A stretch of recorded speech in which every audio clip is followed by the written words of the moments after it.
እንደምን አድራችኋል ኢትዮጵያውያን የዕለቱን አንኳር ወሬዎች እነሆ ለእናንተ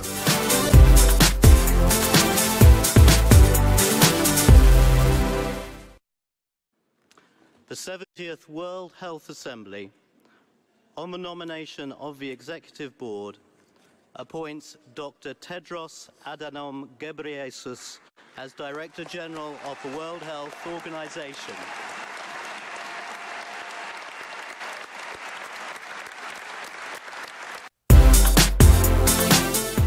የዓለም ጤና ድርጅት መሪነት ውድድር ትናንት ግንቦት 15 2009 ወይንም በጎረጎሳያኑ የዘመን ቀመር ሜይ 22 2017 ተደርጓል። ኢትዮጵያዊው ዶክተር ቴዎድሮስ አድሃኖም የውድድሩ አሸናፊ ሆነዋል። በአውሮፓ ከሰዓት በኋላ የተጀመረው ሚስጥራዊ የምርጫ አሰጣጥ የጤና ዘርፍ ተወካዮች ድምጻቸውን እንዲሰጡበት ሆኗል። ዶክተር ቴዎድሮስ የመጨረሻ ተፎካካሪያቸውን ዶክተር ዴቪድ ናባሮን 133 ለ50 በሆነ ውጤት ነው የረቱት። ሶስት ሀገራት ድምጽ ታቅቦ አድርገዋል። ዶክተር ሳኒያ ኒሽታር በመጀመሪያው ዙር 38 ድምጽ በማግኘት ተሸኝተዋል። ከምርጫው ውጤት በኋላ የበርካታ ሀገራት ተወካዮች እንዲሁም ደግሞ በጤናው ዘርፍ የሚሳተፉ ሰዎች የእንኳን ለዚያ በቃዎት መልእክታቸውን ለዶክተር ቴዎድሮስ አድርሰዋል። አንዳንዶቹ ከማሳሰቢያ ጋር የተቀናቃኛቸው ዶክተር ዴቪድ ናባሮ የምርጫ አስተባባሪ የነበሩትና ከሳምንት በፊት በዶክተር ቴዎድሮስ የኮሌራ ወረርሽኝን በመደበቅ ጉዳይ በኒውዮርክ ታይምስ ላይ ክስ ያቀረቡት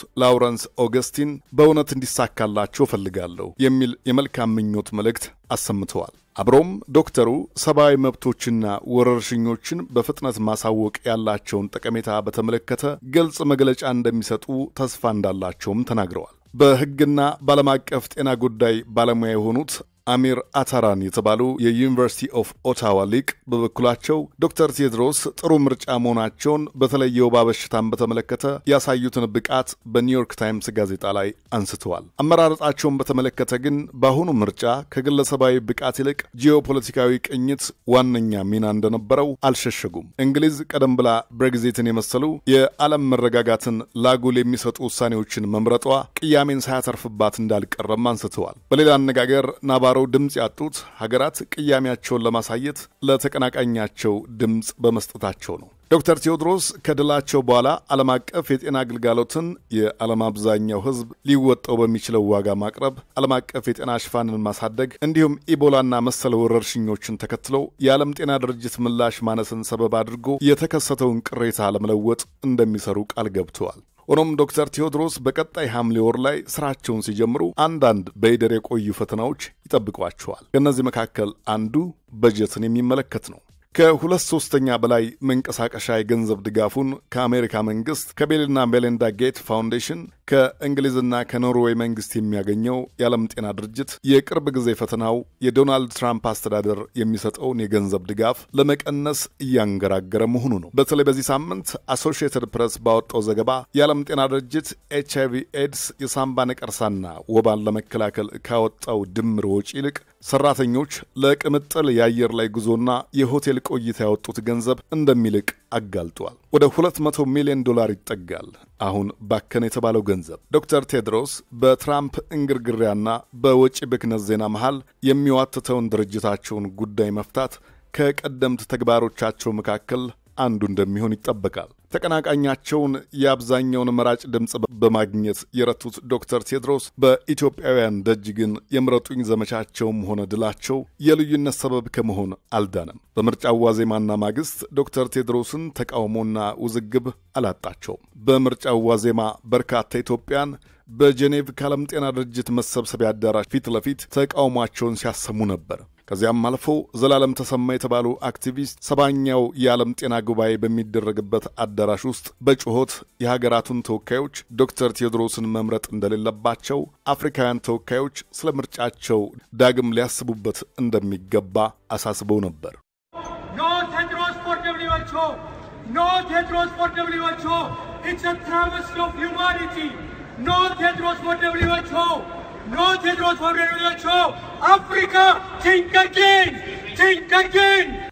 የዛሬ 52 ዓመት በኤርትራ አስመራ እንደተወለዱ በትምህርትና ሥራ ማስረጃቸው ላይ የተገለጸው ዶክተር ቴድሮስ አድሃኖም ከተመረጡ በኋላም በሳቸው ደጋፊዎችና ተቃዋሚዎች መካከል ያለው ሙግት ቀጥሏል። ድሉ የሀገር ነው፣ የዓለም ጤና ማህበረሰብ ለወቅቱ የሚመጥን ሰው ነው ያገኘው የሚለውን ባንድ በኩል ዶክተር ቴዎድሮስ የብዙ ሰብአዊ መብት ረገጣዎች ጋሻ ጃግሬ ናቸው፣ ያሸነፉት ለምዕራቡና ለሩቅ ምስራቁ ዓለም የሰሩት መጠቃቀም ተቆጥሮ እንጂ በብቃታቸው አይደለም፣ ተወካዮች በእጅ ያዞር ኢትዮጵያ ውስጥ እየተካሄደ ያለውን ፍርደ ገምድል እንዲቀጥል እንደወሰኑ ይቆጠራል የሚሉ ክርክሮች በማህበራዊ ሚዲያዎች ላይ ተሰምተዋል። ያም ሆነ ይህ ዶክተር ቴድሮስ አሁን ተመርጠዋል። በሕክምና ትምህርት ዶክትሬት የሌላቸው የመጀመሪያው መሪ መሆናቸው እርግጥ ሆኗል። ዶክትሬታቸውን ያገኙት በማህበረሰብ ጤና ነውና ከዓመት በላይ የፈጀው የምረጡኝ እንቅስቃሴያቸው ለደጋፊዎቻቸው ደስታን፣ ለሚቃወሟቸው ቁዘማን ይዞ በመጣ ውጤት ተደምድሟል። ነገር ግን ሳናነሳው የማናልፈው ነገር በኢትዮጵያን ዘንድ ያለውን የጽንፍና መከፋፈል ደረጃ በአደገኛ ሁኔታ ላይ ስለመድረሱ ያሳየ ክስተት ስለመሆኑም ነው። ዘር ቆጥረው የሚደግፉ፣ ዘር ቆጥረው የሚነቅፉ እየተበረታቱ ባሉበት የኢትዮጵያ አዲስ የፖለቲካ መልክ ውስጥ አንድ የሚያደርጉን ነጥቦች እያነሱ ስለመምጣታቸው ያሳየ አጋጣሚ ስለመሆኑ መክዳት አይቻልም።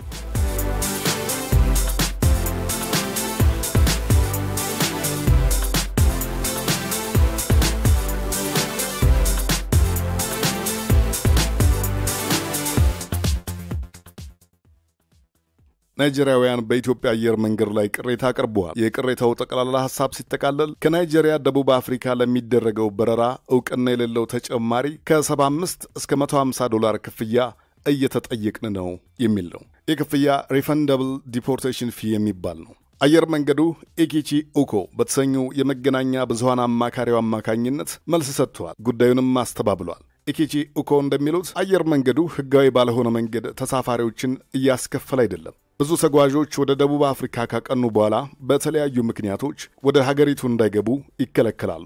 ወደ ሀገራቸው እንዲመለሱም ይደረጋሉ። ተመላሽ በሚደረግበት ወቅት የሚከሰቱ ወጪዎችን ለመሸፈን የሚሆን ተቀማጭ ገንዘብ ነው የተጠየቁት። ተጓዦች ወደ ደቡብ አፍሪካ እንዲገቡ ከተፈቀደላቸው ተቀማጭ የነበረው ገንዘብ እንዲመለስላቸው ይደረጋል።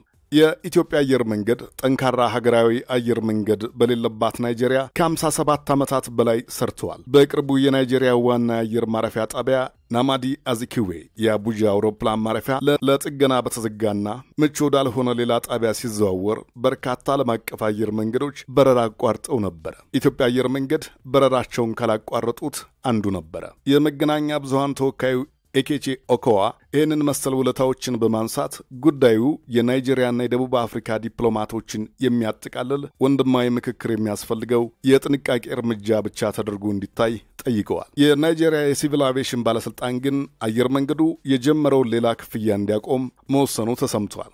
ኒውስ ኤጀንሲ ኦፍ ናይጄሪያ እንደነገረን